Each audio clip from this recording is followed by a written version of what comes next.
好，我是营养师 Sandy。在这个过年期间，从过年到元宵这期间，你们总共胖了多少呢？我相信呢，你们一定不想面对，因为如果我是你们，我也不会想要面对。但是呢，身为营养师，还是要做好体重控制。那在这个过年期间呢，我要跟各位报告一下呢，就是要跟大家诚实的报告一下我目前的体重大概是多少，总共胖了多少哈。那我在过年前呢，我的体重呢，1月31号呢，体重是45.4公斤。然后呢，过了7天之后呢，我的体重呢来到了45.9公斤。那我总共呢胖了0.5公斤。那在这一次的主题呢，我做了3天的一个断食。那这3天的断食呢，我总共呢瘦了1.5公斤，也就是呢，我现在的体重已经恢复到44公斤了。那在这个过年期间呢，我超爱吃的是这一些零食。其实你知道，我真的还蛮喜欢吃这个零食的，然后还有这个草莓，这2个是我最喜欢吃的零食。然后呢，我还会吃这个，就是吃这个帝王蟹的这个，对，这个小包的零食这样子。好 ，OK， 好。那在这个过年期间呢，我为什么会胖这么少公斤？主要的原因是因为呢，我很喜欢这种小包装的。那它一次的分量呢，我拿反了，这种小分量的。然后呢，它每一份呢后面呢是写呢，它是102大卡。OK， 好，所以呢，我一天的零食呢，我只会吃这样子1包，一天只会吃这样1包，然后总共有7天嘛，那我还有这些零食嘛，那我是怎么吃呢？就是每一个这种像这种1包的话是像这个1包的话呢，总共是228大卡，然后呢，这个的反式脂肪酸是0，看下这有没有反式脂肪酸？对，这个反式脂肪酸也是0。好，所以呢，我会刻意挑一些，就反正就是我刚好喜欢吃的零食啊。然后呢，我的营养成分主要会看热量跟这个反式脂肪酸的部分。那反式脂肪酸主要呢，它会让我们的细胞呢比较容易会饥饿，所以呢会让你胖得更多。好，所以呢这个我主要看反式脂肪酸的原因是在这边。那你们168断食呢，我选择的是清我们家的冰箱的一些年菜，然后呢我是选择的是素食的奶蛋素的素食断食疗法。好，那我会选择我们家年菜呢，主要是以原形态的蔬菜为主。哦，那因为我们家的蔬菜量不足，因为大部分的年菜都是大鱼大肉比较多，所以呢我额外呢有选择了这个蔬菜来补足我的这3日断食的一个蔬菜量。然后它很方便哦，像这种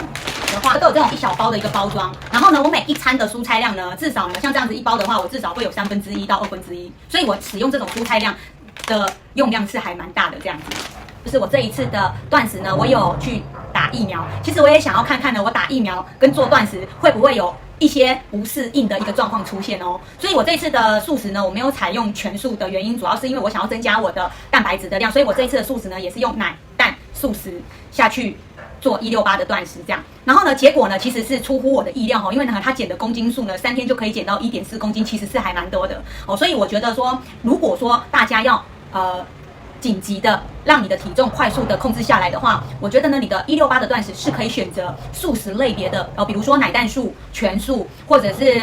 多边素也好，多吃一些蔬菜的部分呢，可以让你的膳食纤维变多，让你的好菌长，让你肚子的好菌长得更好，因为它含有丰富的益生元。然后呢，也可以呢让你的饱足感变得比较多，比较不容易想要额外的吃东西这样子。然后另外呢，我是觉得高纤蔬菜呢，它有一个好处就是它可以让你的血糖稳定，可以让你吃进去的糖不容易变成油脂哦。所以呢，我觉得说，如果说你想要在这一年看起来很神清气爽的话，那其实你的168断食是很推荐使用素食类别的168断食来做一个选择这样子。好，那最后我要跟大家分享的是呢，我这一次呢做168断食，然后打完疫苗后的一些感想哈。然后呢，我去打完疫苗之后的当天呢，我看一下我小手，就是我的局部的施打的地方的肌肉是酸痛的，然后呢手算是可以举得起来，然后我的神志是清楚的。然后呢，当天我完成了一些工作，就是完成了一些公司要我做的一些作业啊。然后呢，我开车90分钟等等的都没有，就当天我有开车去上班嘛。那上班然后开车都 OK， 然后我还有去学音乐，学了2个多小时的一个音乐课，这样子其实都算是正常。然后呢，第2天呢，我的手啊就举不太起来了，就很酸这样子。但是基本上我的精神状态啊，还有的身体的各方面的表现都还算是正常这样子。但是呢，我到晚上的时候呢，我头这边有异常的一个抽痛，所以呢，我那一天很早就睡觉了哈。但是隔一天睡醒，第3天之后呢，其实整个精神状态都恢复一般的正常了，就是手也不酸痛，然后呢头也不痛，然后整个身体机能的状态是好的这样子。好，所以呢，我是觉得说，如果说你刚好要打疫苗又执行168的话，以我个人的经验呢，其实算是还 OK。但是我在饮食的部分的话呢，我是餐餐都有摄取到蛋白质的部分哈，所以我是觉得说，如果你真的不小心一定要在那时候做断食又吃又打疫苗哈，就是说你在那时候断食啊又要打疫苗的话呢，我的这个经验可以提供你参考看看。但是呢，我是不建议你疫苗，你打疫苗顺便做断食啦，哈，因为我自己会去做饮食上的调整，哦，那你们的部分我不确定你们体质的状况是怎么样，哈，所以呢，我是不建议每个人贸然的去执行这个动作，哈，这个部分提供给大家参考看看。那我们接下来来看看呢，我这3天我到底是吃了哪一些食物吧。